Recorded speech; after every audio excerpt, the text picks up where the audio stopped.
বাংলাদেশ ও পাকিস্তান যৌথ অর্থনৈতিক কমিশনের বৈঠকে যোগ দিতে কাল ঢাকায় আসছেন দেশটির জ্বালানি মন্ত্রী পারভেজ মালিক। এই বৈঠকের মধ্য দিয়ে অর্থনৈতিক ক্ষেত্রে নতুন সম্ভাবনার দ্বার খুলবে এমন আশা অর্থনীতিবিদদের। শুধু রাজনৈতিক সখ্য নয়, পাকিস্তানকে রপ্তানির বড় বাজার হিসেবে দেখতে হবে ঢাকাকে, এমন অভিমত বিশ্লেষকদের। বিস্তারিত জানাচ্ছেন প্রমা চৌধুরী। ৭১-এর অমীমাংসিত ইস্যুতে থমকে থাকা ঢাকা ইসলামাবাদ সম্পর্কে লেগেছে দিন বদলের হাওয়া। ৫ আগস্ট শেখ হাসিনা সরকার পতনের পর ১৪ মাসে ৪ মন্ত্রী প্রতিমন্ত্রীর একের পর এক ঢাকা সফর জানান দিচ্ছে বাংলাদেশ নিয়ে নতুন ভাবনায় এখন পাকিস্তান। ২০ বছর পর সোমবার ঢাকায় হতে যাচ্ছে বাংলাদেশ ও পাকিস্তান যৌথ অর্থনৈতিক কমিশনের নবম বৈঠক।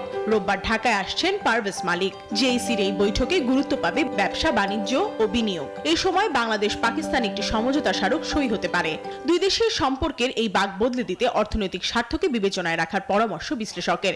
পাকিস্তানে একটা ইমার্জিং মিডল ক্লাস আছে, তো তাদের জন্য আমরা অনেক পণ্য, কাস্টমাইজ প্রোডাক্ট তৈরি করতে পারি। এই তৈরি পোশাকের পাশাপাশি খাদ্য পণ্য রয়েছে এবং ইন্ডাস্ট্রিয়াল বান্ডেল থাকলে প্রতি সেনমানিতে টাকা বাঁচবে।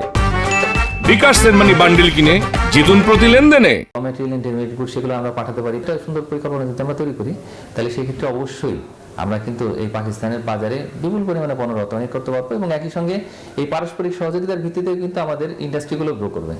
রাজনৈতিক ও ৭১ অমীমাংসিত বিষয় সহ ৩টি সদিচ্ছা থাকলেই দুদেশের সম্পর্কে আসবে গতি, এমনটাই অভিমত বিশ্লেষকদের।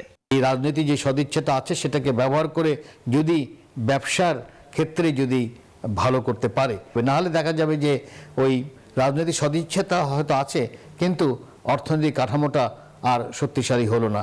আমাদের চেষ্টা করা উচিত হলো যে কিভাবে আমার রপ্তানিটা আমি বাড়াতে পারি পাকিস্তানে। আমাদের যে বাণিজ্য যে কাঠামোটা আমরা দেখি, তো সেখানে পাকিস্তান থেকে আমরা যেগুলো আনছি সেগুলো তো বললাম তুলা আছে, সেখানে বিভিন্ন কেমিক্যালস আছে, বিভিন্ন ধরনের ইলেকট্রনিক্স কিছু সামগ্রী আসে। দুই দেশের বাণিজ্যিক লেনদেনের পাল্লা ইসলামাবাদের দিকেই ভারী। তবে বিশ্লেষকরা বলছেন দেশটির সঙ্গে বাণিজ্যিক ঘাটতি কমাতে না পারলে অর্থনৈতিক সম্পর্কে ভারসাম্য আনতে পারবে না বাংলাদেশ। প্রমা চৌধুরী, নিউজ 24, ঢাকা।